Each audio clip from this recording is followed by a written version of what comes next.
KPK میں security forces کی خفیہ اطلاعات پر 2 کارروائیاں، 11 خوارج جہنم واصل۔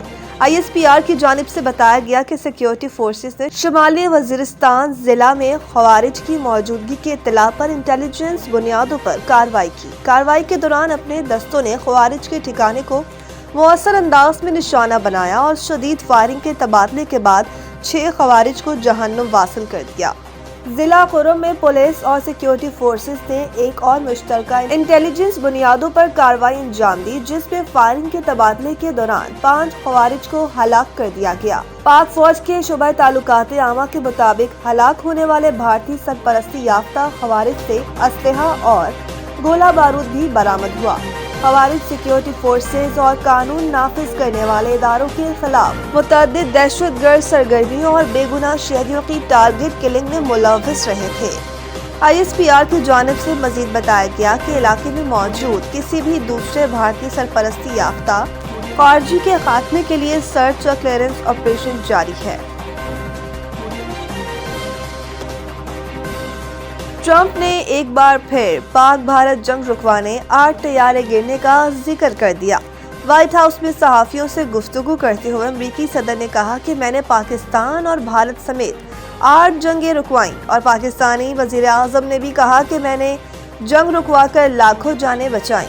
وینزویلا کے تیل پر قبضہ نہ کیا ہوتا تو روس اور چین وہاں پہنچ جاتے۔ ٹرمپ امریکی صدر نے وینزویلا پر گفتگو کرتے ہوئے کہا کہ وینزویلا اور امریکہ کے پاس دنیا کا 55% تیل ہے اور روس اور چین میں تمام تیل خرید سکتے ہیں جو امریکہ یا وینزویلا سے چاہتے ہیں۔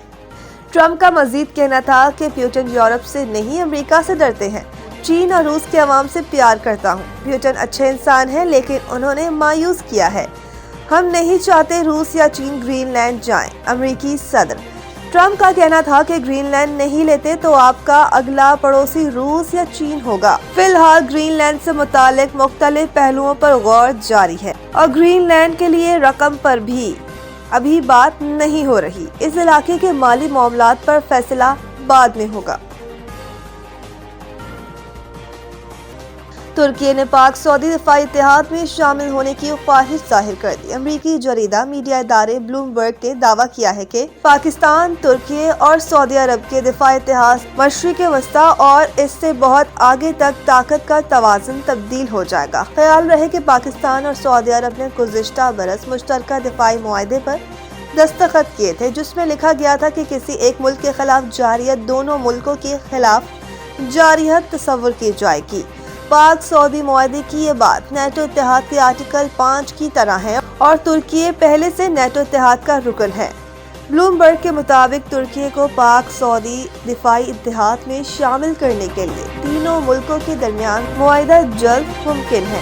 تجزیہ کاروں کے مطابق مجوزہ اتحاد میں سعودی عرب مالی طاقت، پاکستان ایٹمی صلاحیت، بیلسٹک میزائل اور افرادی قوت، جبکہ ترکیہ جدید دفاعی صنعت اور جنگی تجربہ فراہم کرے گا۔ ترکیہ پاکستان اور سعودی عرب کو 5ویں جنریشن کے کان فائٹر پروگرام میں شامل کرنے کا بھی خواہش مند ہے۔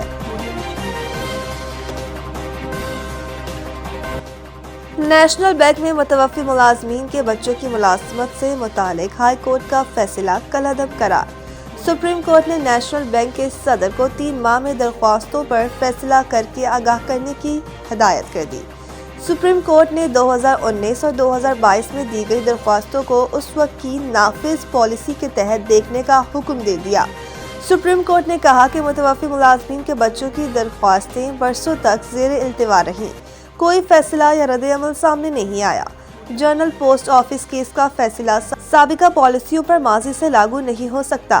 سپریم کورٹ کے فیصلے اصولاً مستقبل پر لاگو ہوتے ہیں جب تک عدالت خود نہ ماضی کا ذکر کرے۔ سپریم کورٹ نے قرار دیا کہ 2011 کی پالیسی موجودہ نافذ درخواستوں کے وقت نافذ تھی۔ اسی کے مطابق درخواستوں پر فیصلہ ہونا چاہیے۔ متوفی ملازمین کے بچوں کو ملازمت سے متعلق پالیسی پر عمل نہ کرنا منصفانہ انتظامیہ کے اصولوں کے خلاف ہے۔ سندھ ہائی کورٹ نے متوفی ملازمین کے بچوں کی ملازمت سے متعلق آئینی درخواست جنرل پوسٹ آفس کیس کی روشنی میں مسترد کر دی تھی۔ آئرلینڈ کا T20 ورلڈ کپ کے لیے اسکواڈ کا اعلان۔ تفصیلات کے مطابق آئرش ٹیم کی قیادت ایک بار پھر تجربہ کار اوپنر اور T20 فارمیٹ میں سب سے زیادہ رنز بنانے والے پال سٹرلنگ کریں گے، جبکہ وکٹ کیپر بلے باز لوکرین ٹکن نائب کپتان ہوں گے۔ اعلان کردہ اسکواڈ میں شامل 15 میں سے 12 کھلاڑی گزشتہ ایڈیشن کا بھی حصہ تھے، جبکہ نئے چہروں میں ٹم ٹکیٹر، بین کیلٹ اور میتھیو ہمفریز شامل ہیں۔ یہ آئرلینڈ کی T20 ورلڈ کپ میں 9ویں شرکت ہوگی۔ آئرش ٹیم کی بہترین کارکردگی 2019 اور 2022 میں سامنے آئی تھی، جب اس نے دوسرے مرحلے کے لیے کوالیفائی کیا اور سابق چیمپئن ویسٹ انڈیز اور انگلینڈ کو شکست دی۔